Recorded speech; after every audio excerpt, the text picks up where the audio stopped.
and wasn't dehydrated. Story of my life. Unfortunately, that's what coffee does to a large extent. I only had like one. Over here. We can hook him up to the computer. Herding activists has never been easy. We understand that. So, however long it takes to get here within the next, and so we can really be together. Thanks for already coming together. That's so fine, so fine. Then we can all maybe in a circle really do what we did years ago when we started this kind of thing during the Persian Gulf War. We just had huge demonstrations, and we would just take the microphone out and everybody would have a chance to talk if they wanted.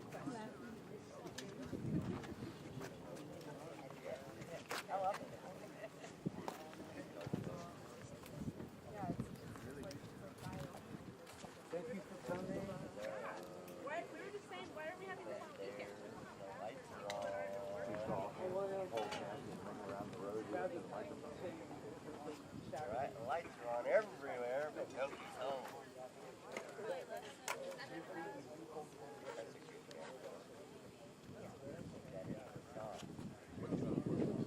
The lights are on, nobody home.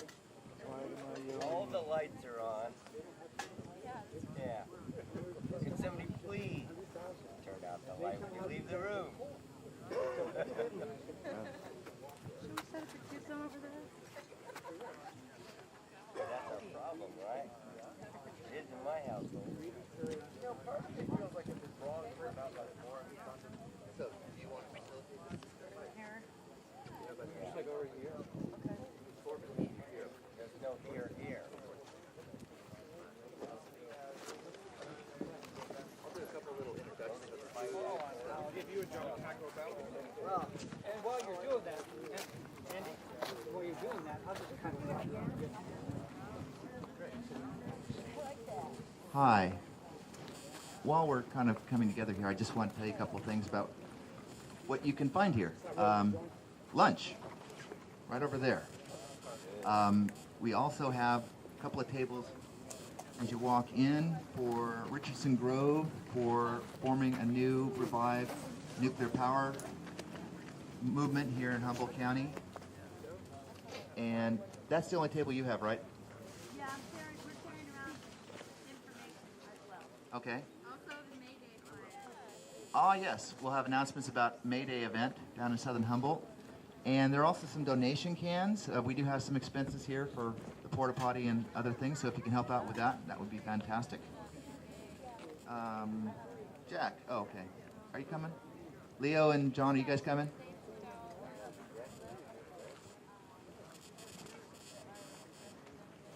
And also, you can come up to me anytime during this event if you want to be put on the list. That's where we'll do the open mic. And if you can tell me the general theme that you want to talk about, then I can put you in the sequence appropriately. So I've got a question. How many people here were involved in anti-nuclear protests before? Thank you. Great. Why don't some of you start by just talking a little bit about what campaigns you worked on? If you want to come up here to where the microphone is, people can hear you. I started out my activist career working against San Onofre in San Diego County, Lower Orange County area. That's where I saw Helen Caldecott and, believe it or not, a 16-year-old Winona LaDuke. It was an incredible rally that my college instructor got us to attend, and that evolved into my working on nuclear freeze issues.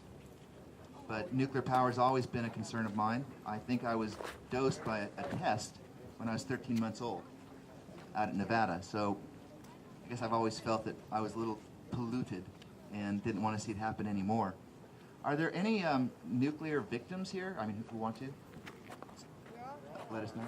Every one of us. Well, okay, I mean people who actually had some kind of disorder that causes them some kind of inconvenience or real problems. Poverty.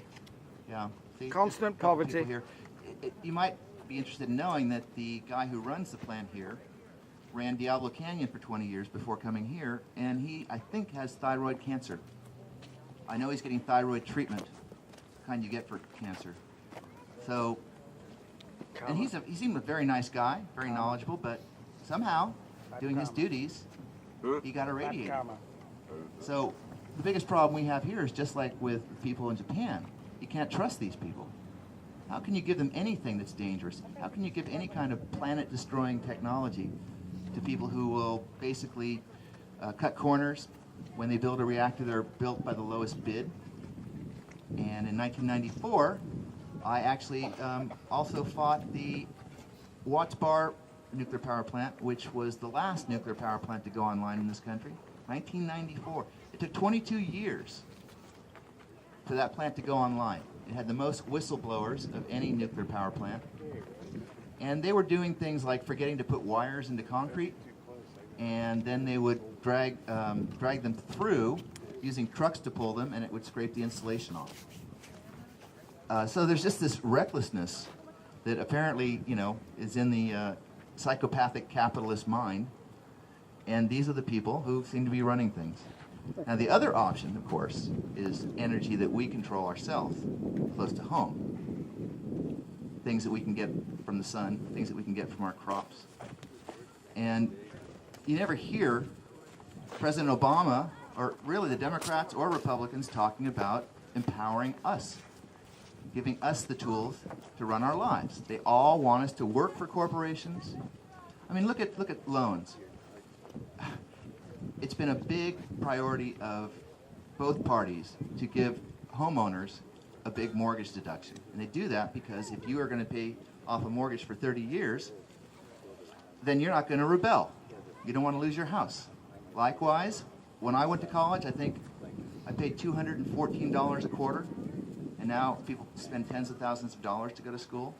Likewise, when you graduate, you're not really going to rebel if you've got these loans to pay off. So there are these games, and what we're going to talk about later today is where should we go? What should we be telling President Obama, members of Congress, state legislature, what should they do? And I hope you've come with some creative ideas. I believe that the climate crisis warrants an all-out effort to abandon fossil fuels and nuclear as fast as humanly possible. Yeah. And to me, it's already too late in a way because I've been studying the climate crisis for 30 years. And in 1990, the scientists were indicating that we had to reduce our emissions 55 to 80% in 10 to 15 years. So in other words, we were supposed to reduce our emissions 55 to 80% below 1990 levels by 2000 or 2005. And of course, it only went up. So we didn't get any more time. Just because our deadline was 2005, it's still 2005. So we have to do it as fast as we can do it. And so we can have a focused program where instead of bailing out the banks with trillions of dollars, we bail out our communities, give them the money for the communities to design their own sustainable infrastructure designed around bioregions. Because how do you determine sustainability? Can you do it at a national level? I don't think so. We have a very precious ecosystem here. We all know that the redwood ecosystem has been ravaged, and it was not managed in a sustainable way. And what we have to do is figure out a way of extracting only what we need out of our own bioregion and recognize that the waste from whatever we develop is going to stay in our bioregion too. There's no somebody else's backyard anymore. So we have to come together. We have to design this. No one else is going to do it. And I think that what we should do is put together something I call Great Conversion Conferences, where we, the people, and a little bit more formally than we're doing here, inviting labor, inviting agriculture, inviting people who can talk about the climate crisis, people who can talk about peak oil, and people who can talk about the ecological solutions. And coming together month after month and assessing the carrying capacity here, finding out how much can be extracted, how much employment can that make, and then you decide what kind of jobs people have and how many hours a week they work. And then you determine, well, they have to have a livable wage on that amount of hours. So if we go to a 20-hour work week, which Jeremy Rifkin has been predicting for a long time, we have to have a livable wage on a 20-hour work week.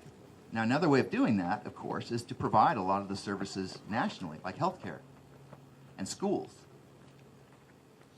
and other kinds of support. Free transportation. In Portland, it's free to take the bus anywhere downtown. So another thing we can do is start to search the world for solutions that people have already come up with. In fact, if anybody here wants to start a TV station, I'd like to start Solutions TV. And you just start going around the world. You can do it with the web. I'm going to start doing this. I actually have got a guy in England who's kind of working on it. Just get a bunch of videographers all around the world to go around to find, to their CCATs and UC Davises and